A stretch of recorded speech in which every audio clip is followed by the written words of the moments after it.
నమస్తే అండి. ఇప్పుడు మనం చూస్తున్నది గేటెడ్ కమ్యూనిటీలో ఉన్న 2 BHK ఫ్లాట్ అండి. ఇది మెయిన్ డోర్కి ముందు కూడా మనకి కొంచెం వరండా మోడల్ అయితే రావడం జరిగింది. ఈస్ట్ వైపు అయితే మంచి వెంటిలేషన్ రావడానికి ఓపెన్ అయితే కనిపిస్తుందండి. ఇది మెయిన్ డోర్ వస్తుంది. మెయిన్ డోర్ తీసుకుని లోపలికి వెళ్ళగానే మెయిన్ డోర్ అయితే మనకి క్వాలిటీ కలిగిన టేక్ వుడ్ అయితే కనిపిస్తుంది. టోటల్గా అయితే 5 ఫ్లోర్లు ఉన్నాయండి.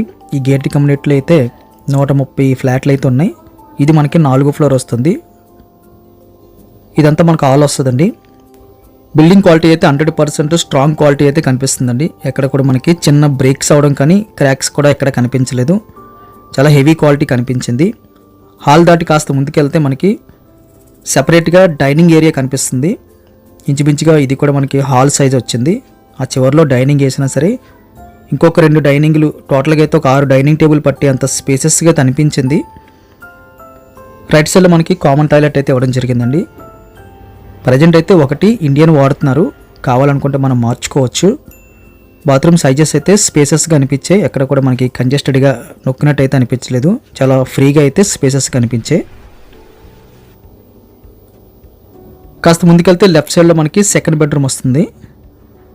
సెకండ్ బెడ్రూమ్ సైజు కూడా మనకి సఫిషియెంట్గా ఉందండి. 6x6 అయితే పడుతుంది. ఇంకా మనకి స్పేస్ అయితే కనిపిస్తుందండి. వెంటిలేషన్ అయితే చక్కగా ప్రొవైడ్ చేశారు. తక్కువ బడ్జెట్లో గేటెడ్ కమ్యూనిటీ కావాలనుకున్న వారికి ఇదొక మంచి ఆప్షన్ అండి. ఈ సెకండ్ బెడ్రూమ్లో కూడా మనకి సెల్ఫ్లు ఉన్నాయి. ఒక స్ట్రాంగ్ అట్ట కూడా కనిపిస్తుంది. ఈ బెడ్రూమ్ నుంచి మళ్ళీ మన హాల్లోకి వచ్చేస్తే స్ట్రైట్గా మనకి మాస్టర్ బెడ్రూమ్ విత్ అటాచ్డ్ అయితే కనిపిస్తుందండి. మాస్టర్ బెడ్రూమ్ సైజ్ అయితే లార్జ్ స్కేల్కి ప్లస్ ఉందని చెప్పొచ్చు. ఆల్రెడీ బెడ్ ఉన్నా సరే మనకి ఇంకొక బెడ్ వేసుకుని ఇంకొక 2 దివాన కట్టలు వేసుకోవడానికి స్పేస్ అయితే మనకి ఇక్కడ కనిపిస్తుంది. స్ట్రైట్గా వెంటిలేషన్ ఉంది. కొన్ని సెల్ఫ్లు అయితే కనిపిస్తున్నాయి వాళ్ళంతా. ఈ చివరిలో మనకి అటాచ్డ్ బాత్రూమ్ వచ్చింది. అటాచ్డ్ బాత్రూమ్ సైజు కూడా మనకి లార్జ్ స్కేల్లో కనిపిస్తుందండి. హ్యాండ్ వాష్ ప్రొవైడ్ చేస్తున్నారు లోపల. వెస్ట్రన్ మోడల్ అయితే కనిపిస్తుంది. మళ్ళీ మనం డైనింగ్ దగ్గరికి వచ్చేస్తే డైనింగ్ కానుకుని మళ్ళీ ఒక బాల్కనీ మోడల్ అయితే రావడం జరిగింది. ఇది కాకుండా మళ్ళీ కిచెన్ దగ్గర యూటిలిటీ వచ్చింది. కంప్లీట్గా అయితే వెంటిలేషన్ బాగుందండి. ఇది కూడా మనకి బాల్కనీ సైజు కూడా లార్జ్ స్కేల్లో కనిపిస్తుంది. బట్టలు ఆరబెట్టుకోవడానికి అయితే ఇంకెక్కడికి వెళ్ళక్కర్లేదు. ఇక్కడ అండ్ ఆ యూటిలిటీ దగ్గర కూడా మనం ఆరబెట్టుకోవచ్చు. 4th ఫ్లోర్ కాబట్టి గాలి వెలుతురికి అయితే ఇబ్బంది లేదు. ఇది కిచెన్ వస్తుందండి.